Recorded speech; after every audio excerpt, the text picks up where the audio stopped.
Ayan po mga kabida, sa magandang oras po sa lahat. Welcome po sa aking channel. Ito po, magbigay lang po tayo ng reaction po, mga kabida. Dito ho sa controversial na post po, mga kabida, ng isang content creator, Kumbaga, nag-steer po ito ng mixed opinion po, mula sa mga netizens, po. Okay? Dito ho sa post po ng Unite Pinas, mga kabida. Alright? Meron kasi silang post dito kung saan po ay isang content creator po nag-post mga kabida patungkol ho sa possibility po mga kabida na i-extend ito hong term ni Pangulong Ferdinand Bongbong Marcos hanggang 20 years. Mantakin nyo 20 years. Okay, ano po yung ground po mga kabida dito? Para daw maging Singapore daw ang Pilipinas, mga kabida. Kasi hindi daw kakayanin na hanggang 6 years lang po yung term ng Pangulo para may sakatuparan po makabida yung mga programa, reforma, para tuluyang maging Singapore na po ang Pilipinas, mga kabida. Ewan ko ba kung papayag ba kayo dito, Alright? Eto. Babasahin ko lang po itong post ng Unite Pinas, mga kabida. Isang content creator na kilala bilang Marcos Loyalist ang naghayag ng kontrobersyal na pananaw matapos nitong sabihin na posibleng maging katulad ng Singapore ang Pilipinas kung mapapalawig umano ng 20 years o 20 taon ang panunungkulan ni Pangulong Ferdinand Bongbong Marcos Jr.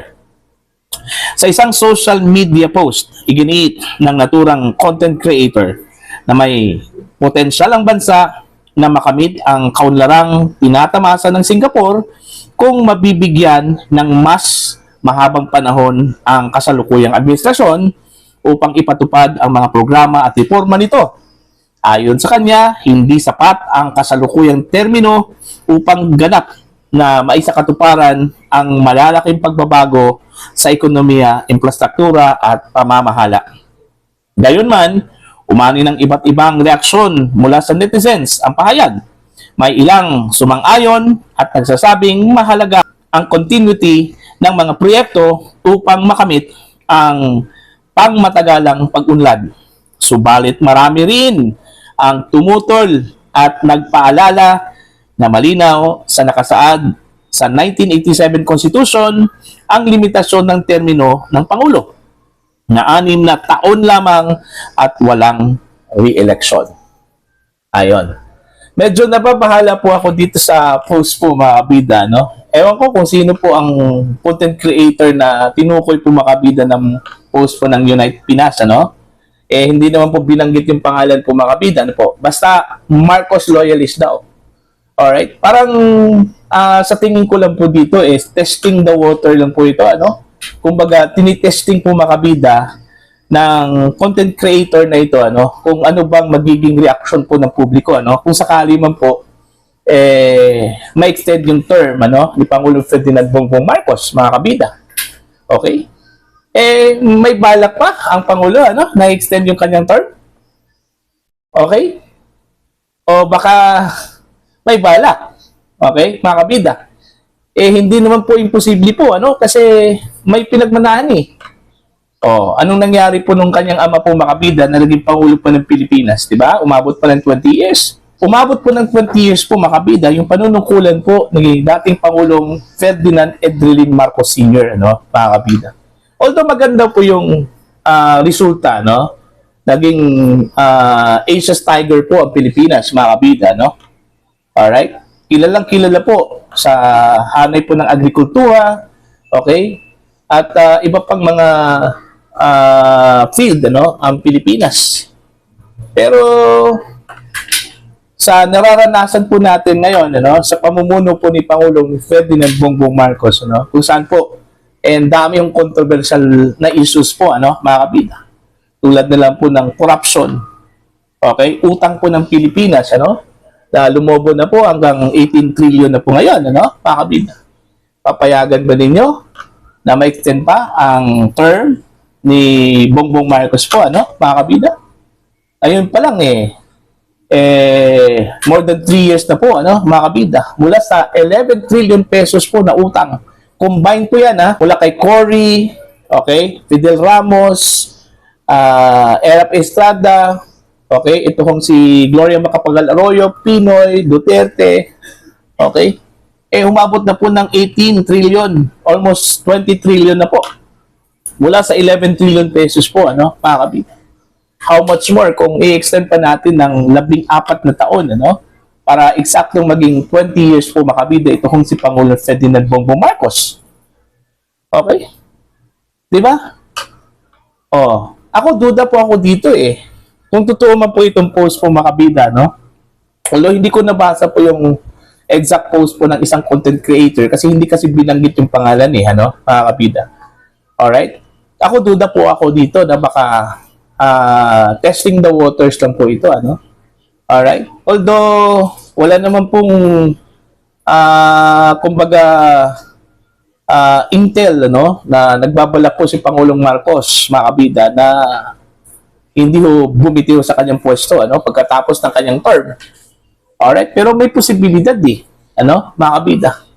May posibilidad po, lalong-lalo na po, ano, na may posibilidad din na kung sakali man po tatakbo ito kung si Sara Duterte, matutuloy yung kanyang pagtakbo bilang Pangulo po ng Pilipinas come 2028, sigurado po ako babalikan po, ano, ni Sara Duterte ito kung si Pangulong Ferdinand Bongbong Marcos po, ano. Kasi nagbanta na po ito ano, na sa mga tao, mga politiko, mga opisyal, na meron pong kasalanan po sa mga tao po, mga kabida, sa mga Pilipino ay hindi daw niya ito palalagpasin. Alright? So, ibig sabihin, mananagot po yung mga may kasalanan, ano? Okay? Alam naman po natin na sa mga controversial issues ngayon, ano, mga kabida, katulad po ng corruption, alright? Nadawit po ang pangalan po ni PBBM, ano? Mga kabida, Martin Romualdez. Alright? At ang dami pa pong mga politiko, ano, mula sa House of Representatives, Senado. Alright? So, possible kaya, ano, na hindi ho bibito po sa pwesto si Pangulong Ferdinand Bongbong Marcos at tuloy-tuloy na po ito hanggang 20 years, mga kabida, ano?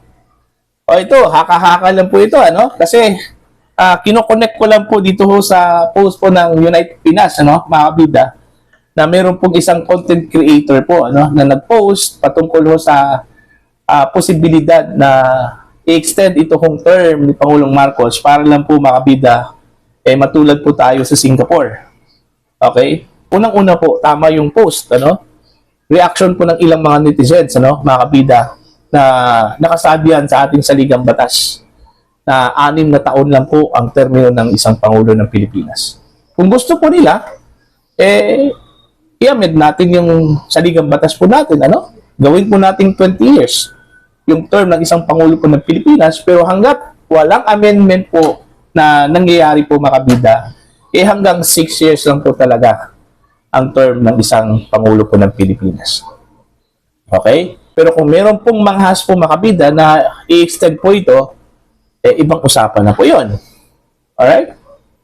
Ibang usapan na po yun, ano, mga kabida. Susundin natin yung ating saligang batas. Kasi pag lumabag po tayo dito, ano, mga kabida, posibleng magkakagulo po, ano, mga kabida. Alright? In fairness naman po kay Pangulong Marcos, kahit papaano po, ano, may nagawa din siya, no, mga kabida. Pero, kung i-rate natin yung kanyang performance, napakalayo po, ano, mga kabida. Okay? Yun nga ang sinabi po niya na legacy medyo alamin kung ano yung mga legacies po niya, ano, mga kabida, na kanyang sinabi po. Diba? Wala kasing maisip po ang mga Pinoy, ano, kung ano po yung mga legacy po niya dito, ano, mga kabida, sa kanyang term. Alright? So, anong opinion at palagay mo ninyo dito, mga kabida, no? Dito sa pag-float po ng posibilidad na i-extend itong term ni Pangulong Ferdinand Bongbong Marcos, ano, hanggang 20 years. So, kailangan na lang po ng 14 years para eksaktong 20 years po, ano, mga kabida, yung term. Okay? Baka naman po, ginaya po, ano, mga kabida, na isang content creator na ito, yung ginawa po ni Lee Kuan Yew, ano, sa Singapore. Kaya naging mayaman po ang Singapore po, ano, mga kabida, dahil umabot po ng 30 years yung panunungkulan po, mga kabida, ano, ni Lee Kuan Yew. Alright? Pero iba kasi yung panahon po ni Lee Kuan Yew eh. At iba yung panahon po ngayon, ano? Kasi nung time po ni Lee Kuan Yew, mga kabida, eh makikita mo talaga yung, kumbaga, reforms. Okay? Yung stricto na pamamahala, walang corruption, ano? Mga kabida. Pero unlike po ngayon, eh sa 3 years lang po ng Pangulo po, mga kabida, no? And dami na akong kontrobersiya po, mga kabida, no? Issue po ng corruption, alright? Mga kabida. Okay? Di ba? Utang ng Pilipinas, lumobo po, mga kabida, no po? May mga binibenta po ang Pilipinas, hindi nga natin alam eh kung saan na po yung proceeds po niya, ano, mga kabida. O, yung pera po ng PhilHealth, okay, kinuha po, mga kabida, mula sa coffers ng PhilHealth. Hanggang ngayon ay hindi pa po na ibalik po, ano, mga kabida. O, see? Ang dami hong questions, okay, patungkol ho sa administrasyon po ni Pangulong Ferdinand Bongbong Marcos. Tapos, hahayaan lang po ng mga Pilipino, ano, na i-extend yung term. Para ano? Para magkaroon po ng panibagong problema na naman, ano, mga kabida. Okay? Ako, sigurado po ako eh, pag ito po ay ibibigay ho sa mga Pilipino po, mga kabida, kung papayag ba sila, ano, na i-extend yung term po ng Pangulo, I doubt kung ito po ba ay susuportahan po ng mga Pilipino, ano, mga kabida. Again, ang balakid ho dito, yung constitution po natin, kahit nasabihin po natin, mga kabida, na okay, pwede natin i-extend. Pero kailangan mo nang i-amend po ang saligang batas po natin, ano, mga kabida. Gawin po nating open yung term. Alright? Tanggalin natin yung 6 years po na term, ano, mga kabida, para hindi ho tayo lumabag po, ano, sa ating constitution po, ano, mga kabida. So, para po sa inyo, ano po ang inyong opinion ho dito, ano, mga kabida, please comment down. Sa mga hindi pa po subscriber po sa akin channel, please subscribe. Just click the subscribe button, click the notification bell, click all, para updated po kayo, mga kabida, sa aking mga uploads. Maraming salamat po sa inyo lahat.